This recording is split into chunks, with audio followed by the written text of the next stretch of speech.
Pues de nuevo le seguimos aquí, ¿no? En los ejercicios.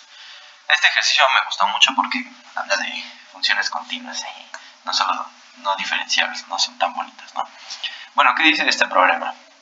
Tienes una función continua y esto pues da a entender para toda x en R que está definida en todos los reales, ¿no? Y además satisface esta ecuación. Calcular f en cierto número pues es lo mismo que calcularlo en el doble, ¿no? Y bueno, fíjense que eso implica que también se vale para las mitades, ¿no? Calcular f en cierto punto, pues es lo mismo que calcular f en su mitad, ¿no? ¿Sale? Bueno, lo que hay que probar es que f es una función constante, ¿no?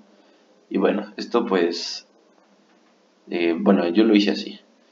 Yo digo que f en 0 es el único valor que llega a tomar la función, ¿sale? Y bueno, ¿cómo probamos esto? Pues, tomamos cualquier otro número, ¿no? Bueno, lo que vamos a considerar son estos valores, ¿no?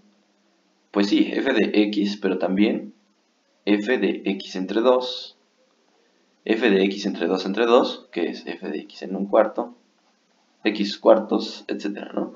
En general vamos a considerar f en x dividido entre esta potencia de 2, ¿no? Con k en los naturales. Bueno, pues esto de aquí nos genera una sucesión, ¿no? De reales, ¿sale?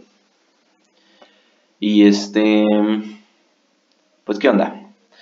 Por lo dicho, todos estos valores van tomando el mismo, o sea, todos estos f de x son en realidad el mismo valor, ¿no? Porque este de aquí es la mitad del de acá, y este de acá es la mitad del de acá, etcétera, ¿no? Entonces, todos estos f de x entre 2k en realidad valen f de x.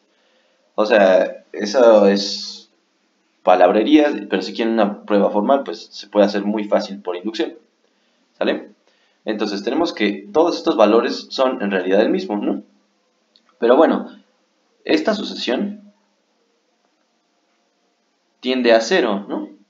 Pues sí, ¿no? Porque el 2 a la k se hace tan grande como 1 de c, ¿no? Entonces, dividir un valor constante entre algo muy grande, pues se va hacia 0, ¿no? Bueno, y como f es continuo, pues f preserva los límites, ¿no? Entonces, la sucesión de las imágenes tiende hacia f en 0, ¿no? ¿Sale? Pero ¿qué onda con esto? Pues esto, por lo dicho anteriormente, esto es una sucesión constante, ¿no? Entonces tienes una sucesión constante que tiende hacia un límite. Pues entonces el límite debe de ser la constante misma. Es decir, para cualquier valor de este estilo, esto vale 0. En particular, pues, para f de x, ¿no? No 0, perdón. Esto vale f en 0, ¿sale? Entonces, en particular para f de x, pues esto vale lo mismo que f en 0. Y entonces f debe ser constante.